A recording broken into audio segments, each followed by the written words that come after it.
এ কি কাণ্ড, এ কি হুমকি! আমেরিকার মাটিতে দাঁড়িয়ে পাকিস্তানের সেনাপ্রধান আসিম মুনির এরকম হুমকি, এরকম হুঁশিয়ারি, এটা তো নজিরবিহীন। হ্যাঁ, যারা আন্তর্জাতিক সম্পর্ক নিয়ে চর্চা করেন তারা মনে করতেই পারছেন না কোনো এক পরমাণু শক্তিধর দেশ কোনো দিন এরকম হুমকি দিয়েছে কিনা। আমেরিকার মাটিতে দাঁড়িয়ে ডোনাল্ড ট্রাম্পের দেশে দাঁড়িয়ে আসিম মুনির বললেন যে যদি কোট আনকোট বলছি, আমরা পরমাণু শক্তিধর দেশ, যদি মনে হয় আমরা ধ্বংসের পথে এগোচ্ছি তবে অর্ধেক বিশ্বকে সঙ্গে নিয়ে আমরা ধ্বংস হব। সেই অর্ধেক বিশ্বের মধ্যে ইন্ডিয়া আছে, ভারত আছে, চীন আছে, অর্ধেক বিশ্বকে নিয়ে ধ্বংস হবে। ডোনাল্ড ট্রাম্পের দেশে দাঁড়িয়ে আসিম মুনির বলেন কি করে, এরকম হুমকি দেন কি করে?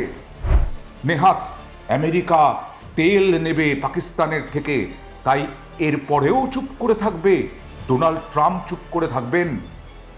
ইরান পরমাণু শক্তিধর দেশ, ইরান নাকি পারমাণবিক বোমা বানাচ্ছে, এই সন্দেহে ইরানের ওপরে আপনারা হামলা চালালেন, পরপর ধ্বংস করলেন ইরানের মাটিতে বিভিন্ন প্রতিষ্ঠান, মানুষ মারলেন, ইসরায়েলকে ইন্ধন দিয়ে আপনারা ইরানে হামলা চালালেন।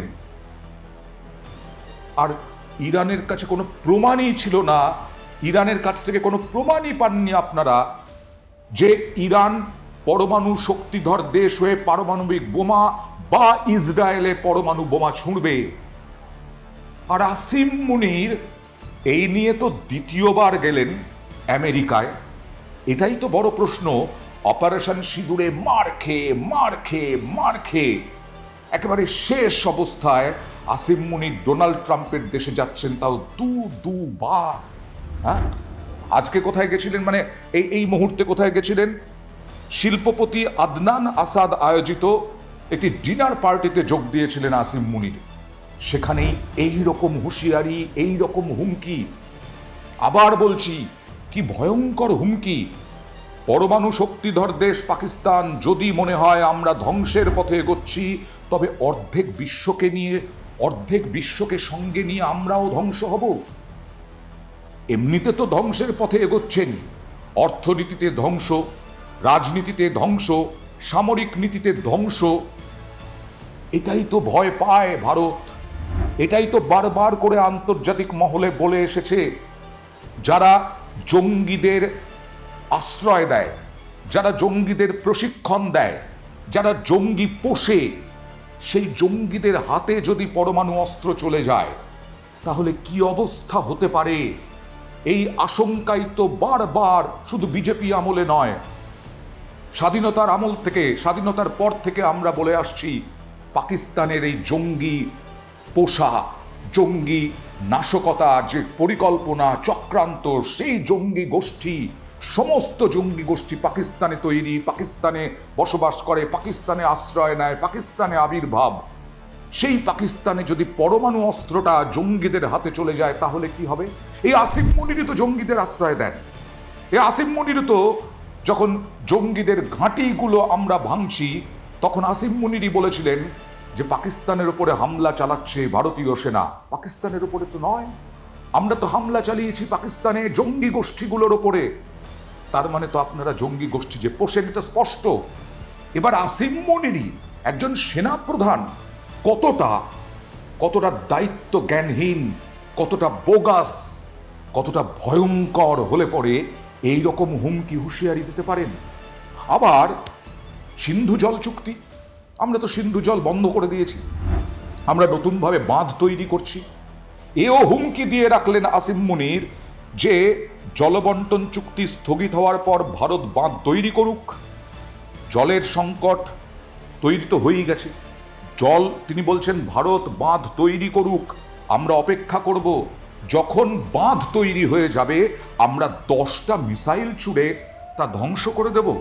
মিসাইল তো ছুড়েছিলেন, দেখেছিলেন তো কি অবস্থা হয়েছে আপনাদের।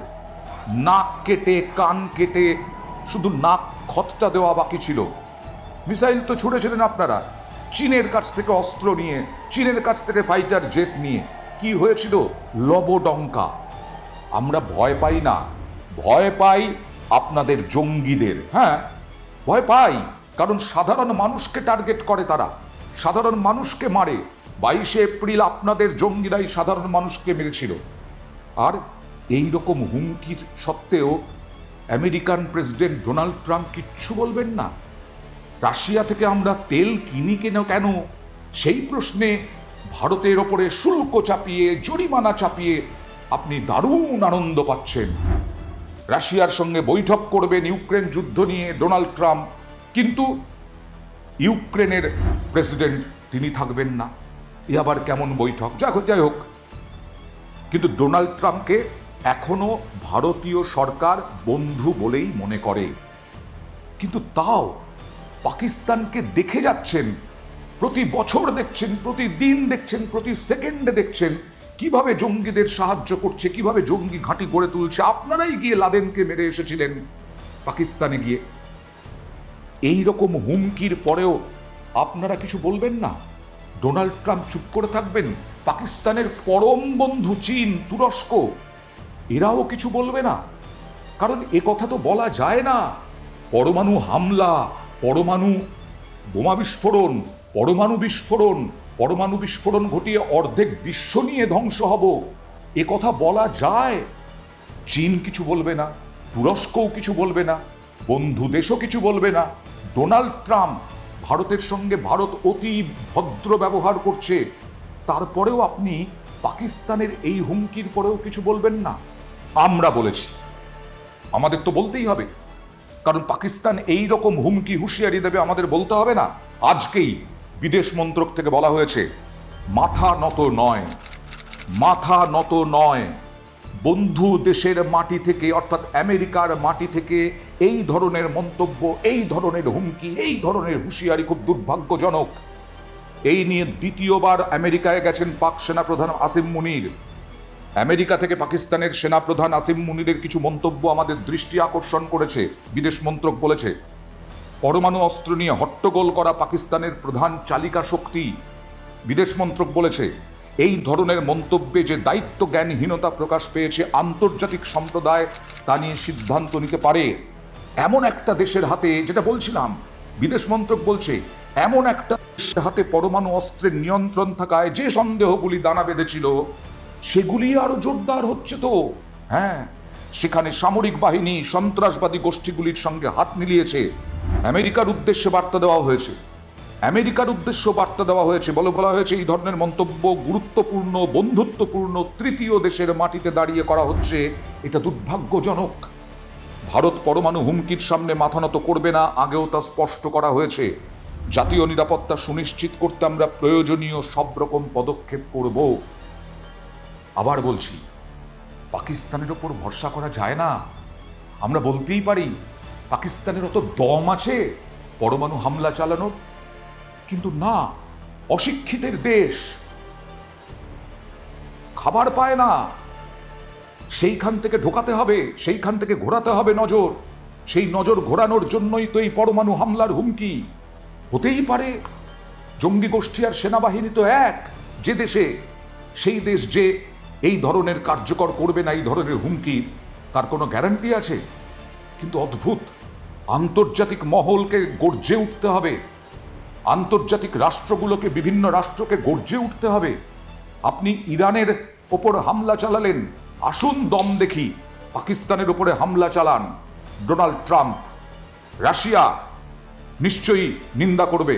আমরা পরবর্তী পদক্ষেপ, পরবর্তী ব্যাখ্যা, পরবর্তী বক্তব্য এই সমস্ত দেশের কি হয় সেদিকেই আমরা তাকিয়ে, কিন্তু আমরা থেমে থাকব না। আমাদের সিন্ধু জলবন্টন চুক্তি স্থগিত হয়েছে, স্থগিত থাকবে, কারণ এখনো অপারেশন সিঁদুরই চলছে। অর্থাৎ জঙ্গি হামলা হলেও আমরা মনে করব পাকিস্তান আমাদের বিরুদ্ধে যুদ্ধ করছে। কিন্তু এই ভয়ঙ্কর হুমকি, ভয়ঙ্কর হুঁশিয়ারি, যা নজিরবিহীন, সেই ভয়ঙ্কর হুমকির পরিপ্রেক্ষিতে পাকিস্তানের বিরুদ্ধে কোনো ব্যবস্থা নেওয়া হবে না ব্যবস্থা?